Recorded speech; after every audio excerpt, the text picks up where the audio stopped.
They toasted to her. My name wasn't mentioned, just smiles, clinks, and fake gratitude dripping from lips that used to praise mine. "Congratulations, Claire," my boss beamed. "You outperformed everyone. You earned this."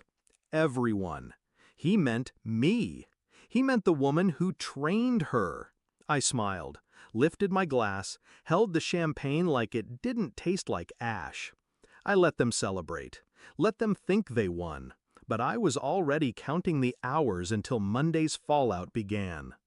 Claire arrived 4 months ago, fresh out of business school, glossy-eyed, hungry. She asked too many questions, took too many notes, shadowed me like a second skin. I didn't mind. Mentorship was part of my job.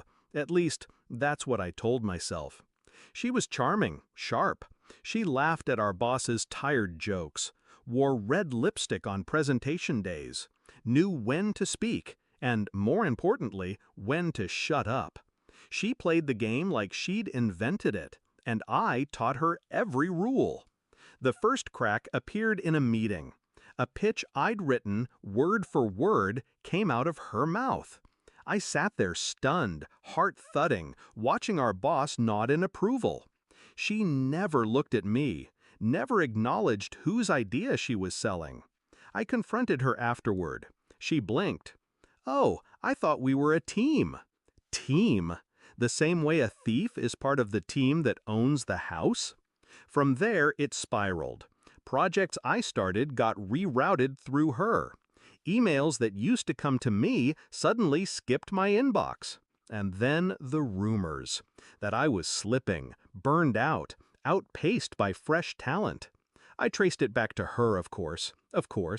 Little comments, innocent concerns. She knew how to drip poison without ever touching the glass. When the promotion was announced, my promotion, I wasn't shocked, just silent. They called it restructuring, said Claire's performance was exponential, said I should be proud to have trained her, as if betrayal were something I should celebrate. But I didn't react. No tears, no rage, just calculations. I went home that night, took off the heels, opened my laptop, and began rebuilding her entire digital footprint, piece by piece. See, Claire was smart, but not careful. She never logged out of shared devices, never cleared browser histories, and she used the same password everywhere. She left fingerprints on everything. Drafts of emails she never sent. G-chats with college friends bragging about usurping the old queen. One message in particular, "He's obsessed with me." All I had to do was bat my eyes, and he handed me her promotion. I screen capped everything, printed it, dated it, logged IPs. She had manipulated our boss, but he hadn't been entirely innocent either.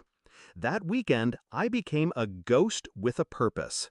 I dug through past company audits, found inconsistencies in Claire's data, reports that didn't match, figures she padded to look impressive. I cross-referenced it with security timestamps.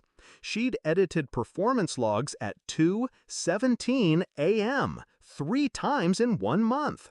Unauthorized access, fabrication. HR wouldn't see it as innovation. They'd see it as corporate fraud. Monday came. I wore all black. Not for drama, for the funeral.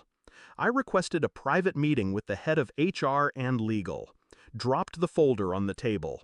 Every log, every message, every discrepancy. Let the silence linger. No embellishments, no pleas, just the truth, sharpened to a knife.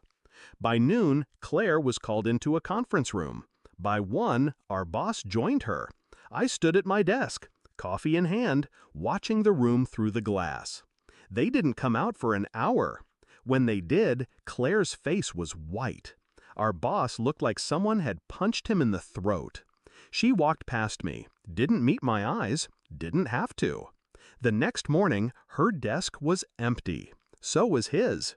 He'd resigned, effective immediately. 2 weeks later, I got the promotion. No applause, no toasts, no celebration. Just a key card to the corner office. And silence. The kind you earn. I never wanted to destroy anyone, but I also don't lose. Not quietly. I gave them every chance to do it the right way. They chose shortcuts, seduction, sabotage. I chose evidence, patience, precision. That's the difference between a girl playing games and a woman playing chess. Sometimes people ask me if I regret how I handled it. I tell them this: revenge isn't loud. It's not about screaming or slamming doors. It's about smiling through betrayal and making sure the fallout arrives on your schedule.